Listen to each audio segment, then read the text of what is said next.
What do you say to the most celebrated general in American history when he stands before the world demanding nuclear strikes on China, threatening to ignite World War III, and refuses to back down even as the President of the United States commands him to stop? On April 11, 1951, President Harry S. Truman faced exactly this crisis when General Douglas MacArthur pushed America to the brink of catastrophe during the Korean War. MacArthur wanted total war, complete with atomic weapons dropped across the Chinese mainland, an invasion force of nationalist Chinese troops flooding into communist territory, and a naval blockade that would strangle the world's most populous nation. Truman knew that agreeing meant potential nuclear holocaust, the entry of the Soviet Union into the conflict through their mutual defense treaty with China, and the very real possibility of World War III consuming a planet barely recovered from the last global conflagration. What Truman said in response would define the limits of military power in a democracy, establish the principle of civilian control over the armed forces during the nuclear age, and determine whether millions would live or die in atomic fire.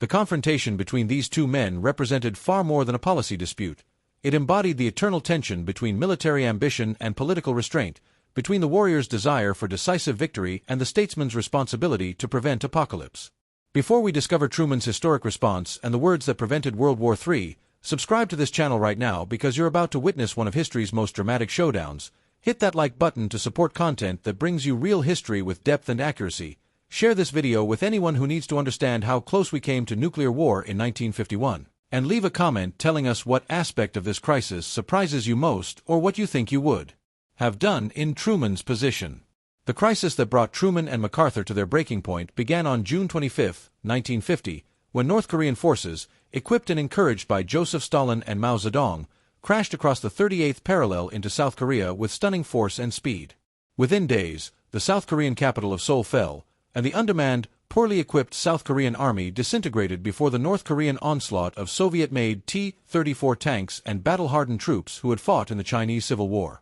Truman, vacationing at his home in Independence, Missouri, received the call about the invasion and immediately recognized that failure to respond would signal to the Soviet Union that America lacked the will to defend its allies, potentially inviting communist aggression across Europe and Asia. He rushed back to Washington and, within 48 hours, had secured a United Nations Security Council resolution condemning the invasion, made possible only because the Soviet Union was boycotting the Council over the UN's refusal to seat Communist China. MacArthur, serving as Supreme Commander of Allied powers in occupied Japan since accepting the Japanese surrender aboard the USS Missouri on September 2, 1945, received orders to support South Korea with American air and naval forces, then ground troops. By early August 1950, American and South Korean forces had been driven into a tiny perimeter around the port city of Pusan in the southeast corner of the Korean peninsula, their backs to the sea, desperately holding against wave after wave of North Korean attacks. Military analysts in Washington predicted the complete loss of South Korea within weeks, the first major defeat of American arms since the fall of the Philippines in 1942, and Truman faced the prospect of a humiliating retreat from Asia that would embolden communist expansion everywhere. MacArthur, however, already 70 years old but possessed of undiminished ambition and strategic vision, conceived one of the most audacious military operations in American history: an amphibious landing at Incheon, a port city on Korea's west coast near Seoul, 200 miles behind enemy lines. Every naval expert told him it was impossible because Incheon had some of the highest tides in the world, narrow approach channels that would bottle up the invasion fleet, and timing that would allow only a few hours for the landing before the tide went out and stranded the forces. MacArthur dismissed all objections with the imperial confidence that had defined his entire career, telling his subordinates that the very impossibility of the landing meant the North Koreans would never expect it. On September 15, 1950, the invasion at Incheon succeeded brilliantly, catching the North Koreans completely by surprise, cutting their supply lines, and enabling the breakout from Pusan that shattered the North Korean army. Within 2 weeks, Seoul was recaptured, and MacArthur had transformed a desperate defensive struggle into a stunning victory that made him a hero across America and the Western world. The triumph at Incheon, however, planted the seeds of the disaster that would follow because it convinced MacArthur of his own infallibility and emboldened him to pursue objectives far beyond the original mission of defending South Korea. Truman and his military advisors now faced a critical decision. Should United Nations forces stop at the 38th parallel, having restored the pre-war boundary, or should they cross into North Korea and attempt to unify the entire peninsula under a non-communist government? MacArthur lobbied intensely for the broader mission, arguing that anything less than total victory would leave a communist regime in place to threaten South Korea indefinitely and would represent a failure of American will. On September 27, 1950, the Joint Chiefs of Staff authorized MacArthur to conduct operations north of the 38th parallel, but with crucial restrictions. He was not to cross the Chinese or Soviet borders, not to use non-Korean forces near those borders, and to halt operations if Chinese or Soviet forces entered the war. MacArthur interpreted these restrictions with maximum flexibility, treating them almost as suggestions rather than orders, and by October 1950 had pushed United Nations forces deep into North Korea toward the Yalu River, which marked the border with Chinese Manchuria. The Chinese government, through intermediaries in India and direct diplomatic channels, sent increasingly urgent warnings that they would not tolerate American forces on their border and would intervene if the advance continued. MacArthur dismissed these warnings as bluffs, assuring Truman at their only face-to-face meeting on Wake Island on October 15, 1950, that Chinese intervention was unlikely and that if it came, American air power would slaughter any Chinese forces attempting to cross the Yalu. Truman, who had flown 7,000 miles for this meeting partly to bask in MacArthur's reflected glory before the midterm elections, accepted the general's assurances despite growing intelligence reports of massive Chinese troop concentrations in Manchuria. On October 25, 1950, Chinese forces struck American and South Korean units in a series of sharp engagements, then mysteriously withdrew, creating what military historians now recognize as a deliberate lure to draw UN forces deeper into the trap. MacArthur, convinced the Chinese presence was minimal, ordered a final offensive to reach the Yalu River and end the war by Christmas, spreading his forces across the rugged North Korean mountains in a formation that violated every principle of concentration of force. On November 25, 1950, the trap sprang shut when approximately 300,000 Chinese troops, who had infiltrated into North Korea undetected by marching at night and hiding during the day, smashed into the overextended UN forces in what became the longest retreat in American military history. The 8th Army in the West collapsed in chaos, abandoning equipment and fleeing south in what one commander called a bug-out, while the 1st Marine Division in the East fought a desperate fighting withdrawal from the chosen reservoir through temperatures of 30 degrees below zero, carrying their dead and wounded in what became an epic of military endurance but also an undeniable defeat. The disaster of Chinese intervention transformed the Korean War from a triumphant crusade into a desperate struggle for survival and exposed the fundamental disagreement between Truman and MacArthur about the nature and purpose of American military power in the nuclear age. MacArthur viewed the Chinese intervention as an act of war that demanded full-scale retaliation against China itself, including bombing of Chinese cities and industrial centers, destruction of the bridges across the Yalu River, a naval blockade of the Chinese coast, and the use of nationalist Chinese troops from Taiwan to open a second front in mainland China. Most ominously, MacArthur requested authorization to use atomic bombs against Chinese military concentrations and potentially against Chinese cities, arguing that 20 to 30 atomic bombs strategically placed could isolate the Korean battlefield and bring China to its knees. Truman and his advisors in Washington, however, recognized what MacArthur refused to acknowledge: that total war against China would almost certainly bring the Soviet Union into the conflict because of the Sino-Soviet Treaty of Friendship signed on February 14, 1950, which pledged mutual defense, and that a war between the United States and the Soviet Union in 1951 meant World War III with nuclear weapons devastating cities across America, Europe, and Asia. The Joint Chiefs of Staff, while sympathetic to MacArthur's frustration at fighting a limited war, unanimously opposed expanding the conflict to China because American military strength was already stretched thin between occupation duties in Germany and Japan, the need to defend Western Europe against potential Soviet aggression, and the commitment in Korea. General Omar Bradley, chairman of the Joint Chiefs, would later testify that a war with China would be the wrong war, at the wrong place, at the wrong time, and with the wrong enemy, arguing that the real threat remained the Soviet Union in Europe, not China in Asia. Truman, a former artillery captain who had seen combat in World War I and understood military realities, agreed completely with Bradley's assessment and began issuing explicit orders to MacArthur to limit his public statements and cease advocating for policies contrary to administration decisions. On December 6, 1950, Truman issued a directive requiring all military commanders to clear public statements on foreign policy with the State Department, a clear rebuke aimed directly at MacArthur. MacArthur responded with increasingly open defiance, giving interviews to magazines and newspapers in which he criticized the concept of limited war, argued for victory at any cost, and barely concealed his contempt for Truman's leadership. On March 24, 1951, just as Truman was preparing to announce a diplomatic initiative to seek a negotiated settlement in Korea, MacArthur issued his own unauthorized statement threatening China with an expansion of the war and offering to personally meet with Chinese commanders to discuss surrender terms. a breathtaking act of insubordination that sabotaged the president's peace initiative and usurped the constitutional authority of civilian leadership to conduct foreign policy. The March 24 statement represented the final straw for Truman, but the president still hesitated to fire the most popular military figure in America, knowing that dismissing MacArthur would trigger a political firestorm that might destroy his presidency and the Democratic Party's chances in the 1952 elections. Public opinion polls showed MacArthur's approval ratings near 70%, while Truman's had collapsed to barely 25%, making him one of the most unpopular presidents in modern American history, despised for the stalemate in Korea, for corruption scandals in his administration, and for what many Americans perceived as a soft approach to communism. Republican leaders, still bitter about losing 5 consecutive presidential elections from 1932 through 1948, saw MacArthur as a potential candidate who could ride military glory to the White House,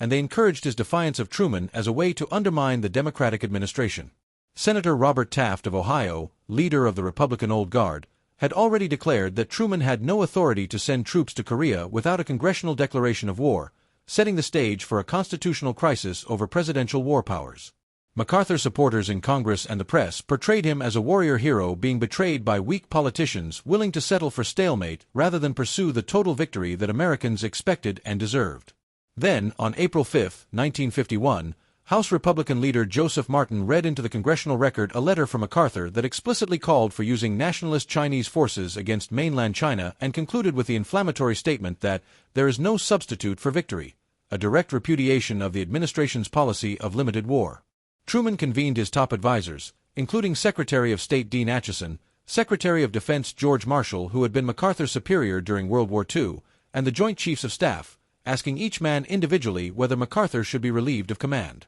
Marshall, despite his personal friendship with MacArthur dating back decades, supported dismissal on the grounds that the general had violated the fundamental principle of military subordination to civilian authority. The Joint Chiefs, after initial hesitation, unanimously recommended relief, recognizing that MacArthur's open defiance threatened the entire structure of civil-military relations that had governed the Republic since George Washington established the precedent of military deference to civilian control. On April 9, 1951, Truman made his final decision to dismiss MacArthur, writing in his diary that, "The son of a bitch isn't going to resign on me, I want him fired," determined to assert presidential authority even if it cost him politically. Truman's announcement of MacArthur's dismissal on April 11, 1951, triggered precisely the political explosion the president had feared, with denunciations pouring in from across the country, demands for Truman's impeachment flooding congressional offices, and threats of violence against the president that required increased Secret Service protection. Senator William Jenner of Indiana declared on the Senate floor that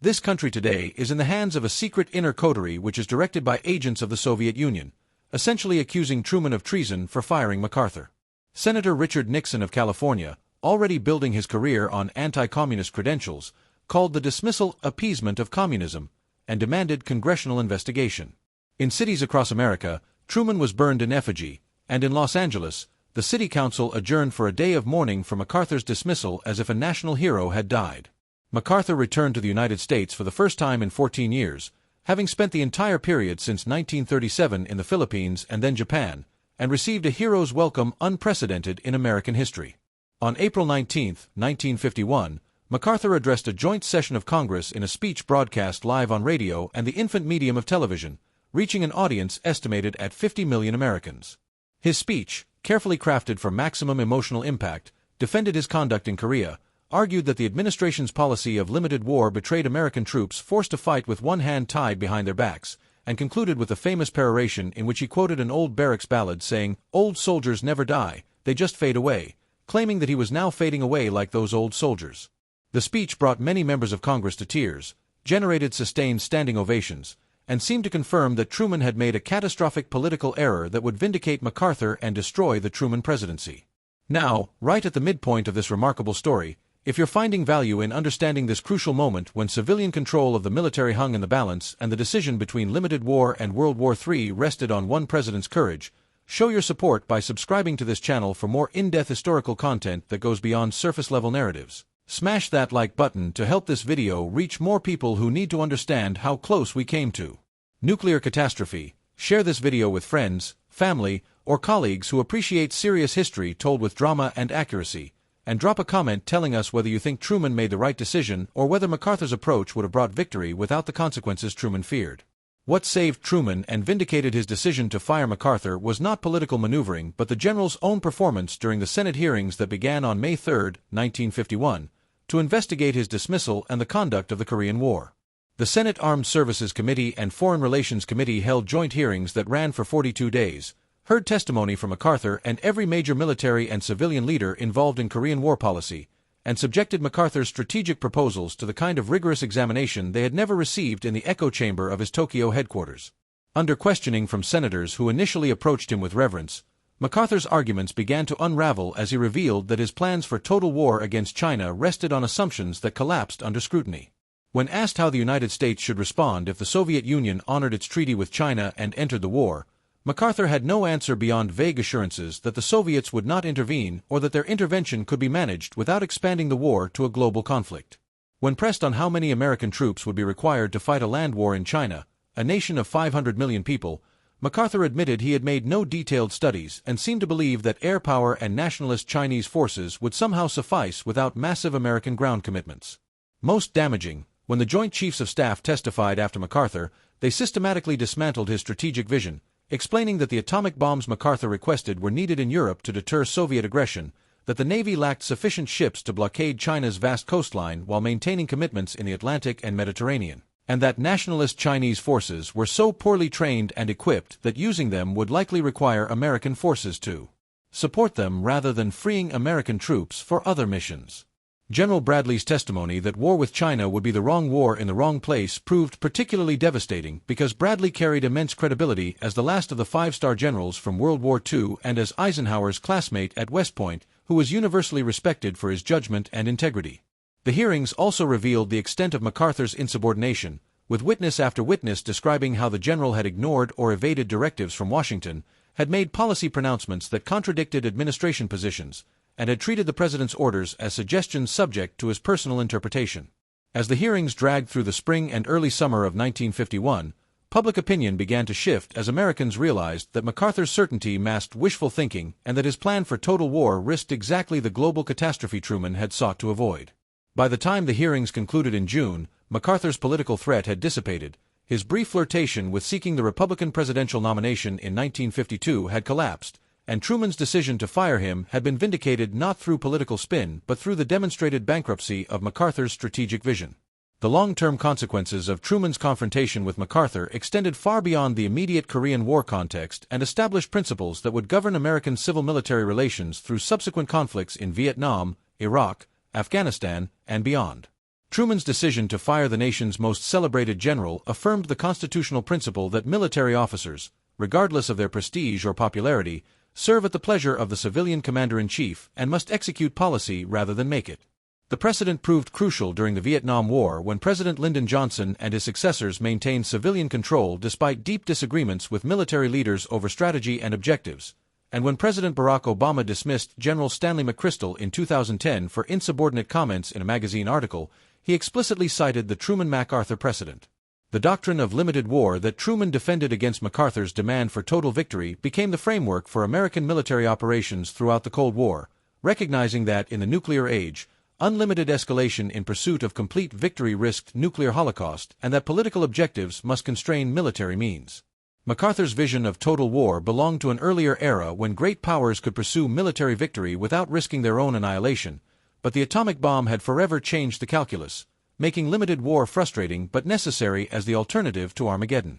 The Korean War itself ground on for 2 more years after MacArthur's dismissal, finally ending in an armistice signed on July 27, 1953, that essentially restored the pre-war boundary at the 38th parallel. Precisely the outcome MacArthur had denounced as intolerable, but the outcome that preserved South Korea as an independent nation that would eventually become a prosperous democracy while avoiding the global war that MacArthur's strategy risked. Truman left office in January 1953 with approval ratings still mired in the 20s, despised by many Americans for the stalemate in Korea and for firing MacArthur, but his reputation has steadily risen among historians who recognize his courage in making deeply unpopular decisions that subsequent events proved correct. MacArthur did indeed fade away, as he predicted in his congressional address, playing no significant role in public life after 1951 despite living until April 5, 1964. long enough to see the vindication of limited war doctrine in the Cuban Missile Crisis when President Kennedy chose quarantine and negotiation over the military's recommendations for immediate airstrikes and invasion of Cuba,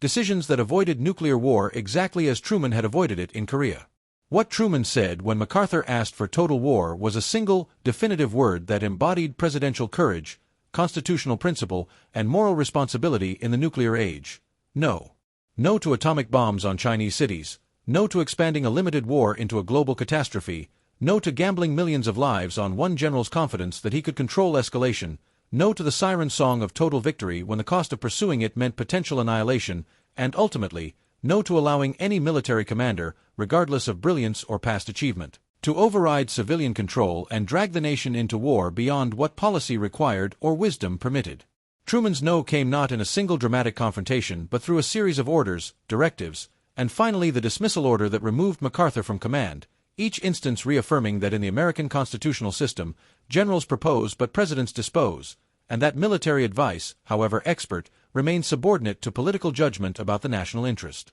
The profound courage of Truman's decision lay not in dramatic battlefield heroism but in the willingness to do what was right when it was politically suicidal, to defend constitutional principles when polls showed overwhelming public support for the insubordinate general, and to accept personal unpopularity in service of preventing catastrophe that most Americans could not imagine. Historians now recognize the Truman-MacArthur confrontation as one of the defining moments of the American presidency, comparable to Lincoln's preservation of the Union or Roosevelt's leadership in World War II, precisely because Truman demonstrated that democratic civilian control of the military could survive its ultimate test against a genuinely popular and accomplished general who believed he knew better than his civilian superiors. The lessons remain urgently relevant in every era when military leaders possess expertise that civilian politicians lack, when the frustrations of limited war tempt abandonment of restraint, and when popular generals command greater public support than the civilian officials constitutionally empowered to direct them. Before you go, if this deep dive into one of history's most important confrontations over war, peace, and constitutional government has given you new insight into how democracies survive their greatest tests, subscribe to this channel right now because we bring you the real stories behind the headlines with the depth and context they deserve. Hit that like button to support historically accurate content that challenges you to think rather than just consume. Share this video with anyone who cares about civilian control of the military or how presidents make life and death decisions under impossible political pressure, and leave a comment telling us what fact or aspect of the story you didn't know before or what you think is most relevant to our own time when these same questions about military power and civilian control still shape our world.